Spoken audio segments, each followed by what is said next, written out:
দুর্দান্ত স্বাদের পটল চিংড়িটা বানিয়ে নিন বাড়িতে থাকা সামান্য কিছু উপকরণ দিয়ে, যা স্বাদ হয় একদম অনুষ্ঠান বাড়ির মতো। আজ বানাবো পটল চিংড়ি। অনুষ্ঠান বাড়ির মতো স্বাদে এই রেসিপিটা কিভাবে খুব সহজে রান্না করে নেওয়া যায় দেখে নিন একটা লাইক দিয়ে। নমস্কার বন্ধুরা, জেবি কিচেনে সবাইকে স্বাগত। আশা করি সবাই ভালো আছেন। আজ অনুষ্ঠান বাড়ির মতো পটল চিংড়ি বানাবো। তার জন্য দেখুন পটল নিয়েছি, চিংড়ি মাছও নিয়েছি, আর এর মধ্যে আমি দুটো আলু দেব। প্রথমে আমি চিংড়ি মাছগুলো একটু লবণ হলুদ মাখিয়ে নেব। আমি চিংড়ি মাছগুলো আগে থেকেই বেছে ধুয়ে রেখেছিলাম পরিষ্কার করে। একটু লবণ দিয়ে দিলাম, একটু দিয়ে দেবো হলুদ, আর একটু দেব সর্ষের তেল। আমি এবার এটাকে মেখে রেখে দেবো সাইডে। এবার পটলগুলো আমি খোসা ছাড়িয়ে নেব বন্ধুরা। দেখুন এইভাবে খোসা ছাড়াবো আমি। দারুণ হয় বন্ধুরা খেতে। আমার ভিডিওটা স্কিপ না করে সম্পূর্ণ দেখবেন, আর আমি যেভাবে রান্নাটা করছি সেইভাবে রান্নাটা করবেন। আশা করি আপনাদের খুবই ভালো লাগবে। এই একটা পদেই বন্ধুরা খাওয়া হয়ে যায়, এতটাই টেস্টি হয়। এই দেখুন আমি কিভাবে পিস করব সেটা আমি দেখিয়ে দিচ্ছি। এই যে এরকম কেটে নিলাম, দুটো সাইড কেটে ফেলে দেব। এবার মাঝ বরাবর একটা পিস করব। এরকম একটা পটল আমি 2 পিস করে সব পটলগুলো আমি কেটে নেব। দেখুন বন্ধুরা, আমি পটলগুলো কেটে ধুয়ে নিয়েছি। দুটো আলু দেবো, সেই আলু দুটোও দেখুন আমি একটা আলু 4 ফালি করে আমি এরকম কেটে নিয়েছি। আপনারা যদি আলু পছন্দ না করেন তাহলে দেওয়ার দরকার নেই, কিন্তু আমার এই আলু পটলের মধ্যে, ওই পটল চিংড়ির মধ্যে আলুটা খুব ভালো লাগে, তার জন্য আমি দিয়েছি। এবার আমি রান্নাটা শুরু করব, তার জন্য চলে যাব গ্যাসের কাছে। দেখুন বন্ধুরা, আমি গ্যাসে কড়াই বসিয়ে দিয়েছি। দিয়ে দেবো সর্ষের তেল। আমি রান্নাটা সর্ষের তেলে করব, সেই জন্য আমি সর্ষের তেল দিয়ে দিলাম। আপনারা চাইলে সাদা তেলে করতে পারেন, কোনো সমস্যা নেই। তেলটা গরম হতে দেব। তেল গরম হয়ে গেছে দেখুন। আমি এবার চিংড়ি মাছটা দিয়ে দেবো। আমি প্রথমে চিংড়ি মাছটা ভেজে নেব।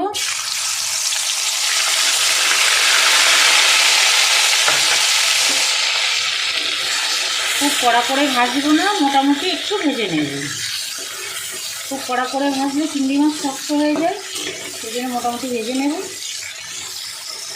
দেখুন বন্ধুরা, চিংড়ি মাছটা ভাজা হয়ে গেছে। আমি এরকম করেই ভেজেছি।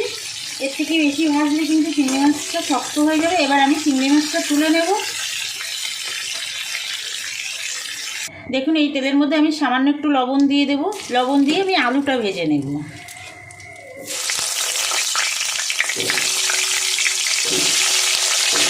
আলুটা একটু লাল লাল করে ভাজবো। আলুটা লাল লাল করে ভেজে নিয়েছি, এবার তুলে নেব।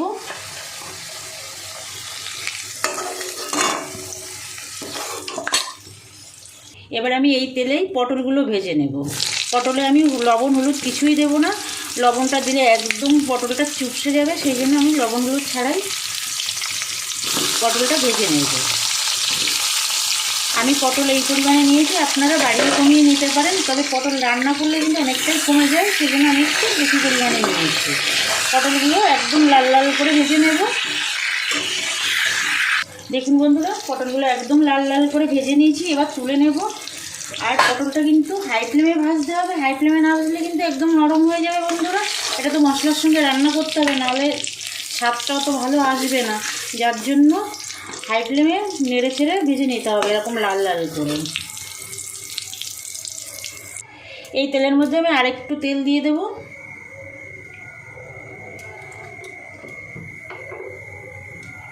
ফোড়নে দিয়ে দেব গোটা জিরে,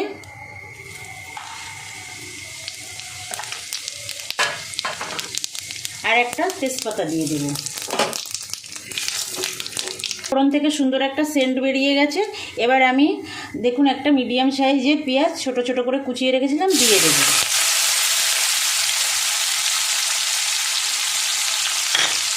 পেঁয়াজটা 1 মিনিট একটু ভেজে নেব। 1 মিনিট পেঁয়াজটা ভেজে নিয়েছি। এবার আমি 1 চামচ রসুন বাটা দিয়ে দেব। দিয়ে দেবো 1 চামচ আদা বাটা দিয়ে ভালো করে কষাবো, যাতে আদা রসুনের আর পেঁয়াজের কোনো কাঁচা গন্ধ না থাকে। আদা রসুনটা দেখুন সুন্দর কষিয়ে নিয়েছি।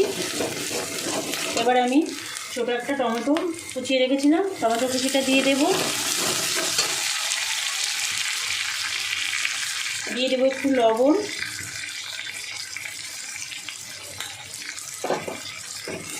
দিয়ে দেবো জিরে গুঁড়ো, ধনে গুঁড়ো। দেখুন জিরে গুঁড়োর থেকে ধনে গুঁড়ো একটু বেশি আছে, এই রান্নাটা একটু ধনে গুঁড়ো বেশি দিলে বেশি স্বাদ হয়। দিয়ে দেবো একটু হলুদ, দেবো হাফ চামচ শুকনো লঙ্কার গুঁড়ো, এটা ঝাল লঙ্কাটা আপনাদের পছন্দ মতো দেবেন বন্ধুরা। মিশিয়ে নেব। 2-3 চামচ মতো জল দিয়ে দেবো, দিয়ে মশলাটা ভালো করে কষাবো। দেখুন বন্ধুরা মশলা থেকে কিন্তু সুন্দর তেল ছাড়তে শুরু করে দিয়েছে, মশলাটা কষানো হয়ে গেছে। আমি এই রান্নাটায় কিন্তু চিনির ব্যবহার করছি না বন্ধুরা। আপনারা যদি চিনি দিতে চান তাহলে এই পর্যায়ে একটু চিনি দিয়ে দেবেন। দিয়ে দেবো ভেজে রাখা আলুটা,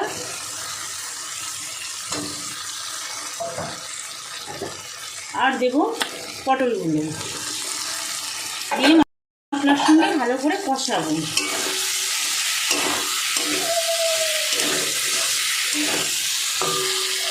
দেখুন আলু পটলটা আমি 2 মিনিট কষিয়ে নিয়েছি।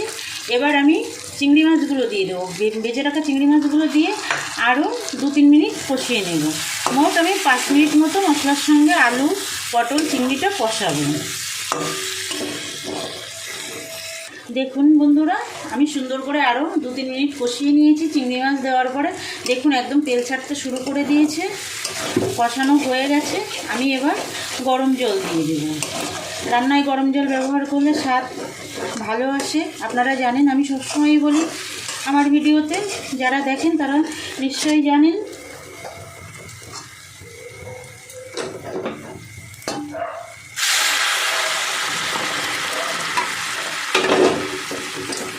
মিশিয়ে দেব।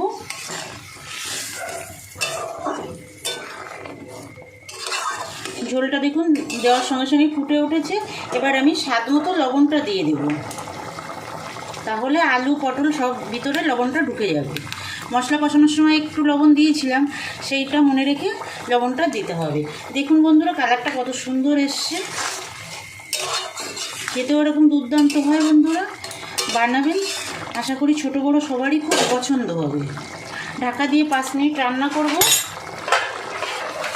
আর যে সকল নতুন বন্ধুরা এখনও পর্যন্ত আমার চ্যানেলটা সাবস্ক্রাইব করেননি, আপনাদের কাছে অনুরোধ আমার চ্যানেলটা সাবস্ক্রাইব করে আমার সঙ্গে থাকবেন, বেল আইকনটা প্রেস করে রাখবেন। যখনই কোনো নতুন রান্নার ভিডিও আমি আপলোড করব আপনাদের কাছে নোটিফিকেশান চলে যাবে, আপনারা আপনাদের সময় মতো দেখে নিতে পারবেন। আর পুরনো বন্ধুরা, যে সকল বন্ধুরা আমার সঙ্গে আছেন, আপনাদের অসংখ্য ধন্যবাদ। আমার সঙ্গে থাকবেন বরাবরের জন্য, লাইক কমেন্ট করবেন। আপনাদের সুন্দর সুন্দর কমেন্টগুলো পড়তে খুবই ভালো লাগে। আর যদি আমার রান্না ভালো লাগে বন্ধুদের কাছে শেয়ার করে দেবেন। আমি 2টো কাঁচা লঙ্কা দিয়ে দেবো। এবার ঢাকা দিয়ে আমি 5 মিনিট মিডিয়াম আঁচে রান্না করে নেব। রান্না হতে হতে দেখুন বন্ধুরা আমি এখানে 4টে ছোটো এলাচ, 2টো লবঙ্গ আর 1 টুকরো দারচিনি নিয়েছি। এটা আমি শিলপাটায় বেটে নেব। আপনারা গুঁড়ো গরম মশলা ব্যবহার করতে পারেন, তবে এই রান্নাটায় গোটা গরম মশলা দিলে বেশি স্বাদ হয়, তার জন্য আমি গোটা গরম মশলাই দেব। দেখুন বন্ধুরা 5 মিনিট রান্না করে নিয়েছি। দেখুন কত সুন্দর হয়েছে দেখতে, খেতেও দুর্দান্ত। আমার পটল আলু সব সুন্দর সিদ্ধ হয়ে গেছে, আর দেখুন ঝোলটাও মাখা মাখা হয়ে গেছে। এই পর্যায়ে আমি তেজপাতাটা ফেলে দেবো। আপনারা যারা আমার ভিডিওটা শেষ পর্যন্ত দেখেন তারা সবসময় দেখতেই থাকবেন যে আমি রান্নায় তেজপাতা ব্যবহার করলে লাস্টে তুলে ফেলে দিই। এবার আমি গ্যাসটা অফ করে দেবো। অফ করে দিয়ে আমি যে গরম মশলাটা এই যে বেটে রেখেছি সেটা দিয়ে দেব। গ্যাস অফ করেই দিতে হবে বন্ধুরা। এবার আমি মিশিয়ে দেব।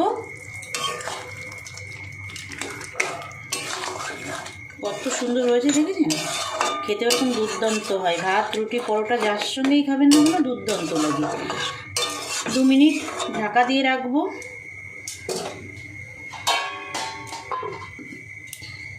দেখুন বন্ধুরা তৈরি হয়ে গেছে দুর্দান্ত স্বাদের পটল চিংড়ি। আপনারা একবার বানাবেন, আমি যেভাবে রান্নাটা করলাম আশা করি আপনাদের খুব ভালো লাগবে। আজ তাহলে এই পর্যন্ত থাক, আবার দেখা হবে নতুন কোনো রান্নার সঙ্গে নতুন কোনো দিনে। ভালো থাকবেন সবাই, নমস্কার।